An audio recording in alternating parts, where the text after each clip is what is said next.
모기 퇴치제도 기피제도 썼는데 결국 모기에 물렸다면 정말 괴롭죠. 그 때문에 뭐 별별 민간 요법들이 다 나와 있기도 한데요.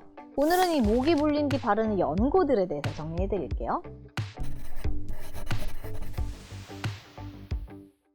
모기 물린 뒤에 바르는 여러 가지 의약품들이 나와 있죠. 이 대표적인 브랜드들이 뭐 버물땡, 서버땡, 물린땡 등의 제품들이 있는데 이 한 브랜드 내에서도 연고 타입, 물파스 타입, 롤 타입, 스프레이 타입, 최근에는 이 붙이는 패치 타입 등이 다양한 형태로 나오고 있습니다. 자, 이런 형태는요, 사실 개인의 취향과 편의에 맞춰서 사용하시면 되는데 뭐 여러 사람이 사용하는 곳에 상비로 두고 좀 쓰려고 한다거나 아니면 넓은 부위에 사용한다면 뭐 스프레이 타입이 선호될 수 있고, 근데 얼굴 부위라면 스프레이 타입은 또 좀 피하시는 것이 좋겠죠. 그리고 패치 타입의 경우는 뭐 가려움 완화 효과가 좀 오래 지속될 수 있다는 장점이 있지만 땀이 많으신 분이나 혹은 물놀이가 예정된 경우에는 잘 떨어질 수 있다 보니 다른 형태가 좀 더 우선적으로 권장된다는 특징이 있으니까요. 선택에 참고하세요.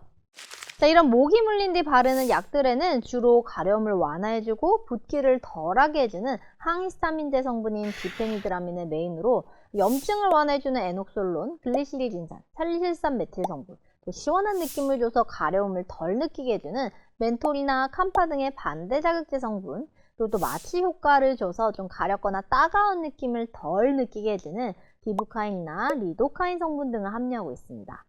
참고로 이 캄파 성분의 경우는요, 유아에서 이 경련 등의 부작용 가능성이 있습니다. 그래서 이 어린이가 사용하는 키드용 제품이 별도로 나와 있는데요. 이런 키드용 제품에는 캄파 성분이 빠져 있는 것이 특징이죠.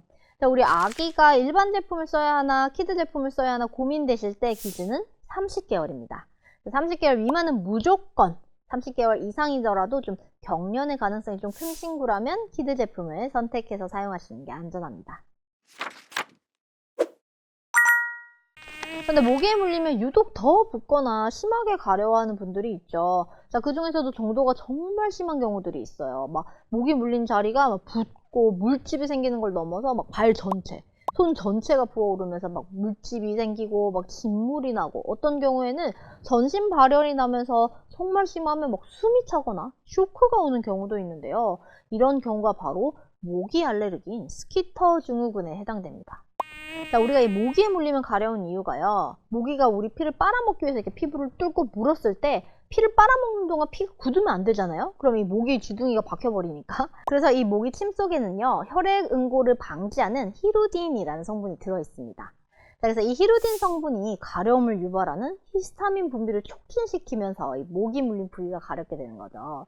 근데 이 모기가 남긴 타액에 과도한 면역 반응이 심하게 나타나는 것이 바로 스키터 증후군이 됩니다.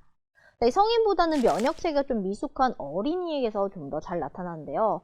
가려움과 붓기가 심하고 또 하루 이틀이면 원래 사라져야 될 증상이 10일 넘게 이어져서 정말 괴로운 상태가 되는데, 이런 경우에는 피부를 막 긁다가 피부 조직이 손상되거나 2차 감염으로 이어져서요, 봉화지겸과 같은 다른 감염성, 염증성 질환이 동반될 가능성도 크기 때문에 내가 혹은 우리 아기가 이 모기에 물리면 심하게 붓는다, 또 오랫동안 가려워한다 라고 하면 단순히 위에서 말씀드린 모기 물린 뒤 바른 제품만으로는 좀 처치가 어려울 수 있으니까요, 이 초기에 빠르게 피부과를 방문하시는 것이 좋습니다. 자, 인터넷에서 이 모기 물리면 일단 리도맥땡 제품과 같은 스테로이드 연고나 에스로땡과 같은 이 무피로신 성분의 항생제 연고 바르라는 이야기가 막 꿀팁처럼 전해지기도 하는데요.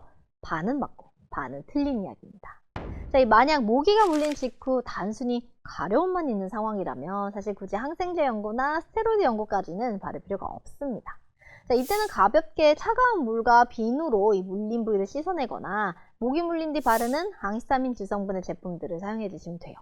그런데 물린지 모르고 있다가 시간 좀 지났다, 많이 부어올랐다, 너무 가려서 긁다 보니 상처가 나고 진물이 난다, 이런 경우처럼 좀 더 진행된 상태라고 한다면요, 이 필요에 따라서 염증을 가라앉혀주는 스테로이드 성분의 연고나 2차 감염을 막기 위한 항생제 연고의 사용이 필요할 수도 있습니다. 근데 사실 이 정도가 정말 심하다면 앞서 이 스키터 증후군 사례 말씀드린 것과 같이요, 피부과에 방문하셔서 처치를 받으시는 것이 좋겠죠.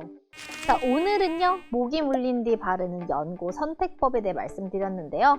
너무 가렵다고 이것저것 마구 바르시지 마시고 모기 물린 후 상태에 맞게 적절한 제품을 선택해서 쓰시길 권장드립니다. 자, 그럼 지금까지 김자원 약사였습니다. 오늘도 건강하세요.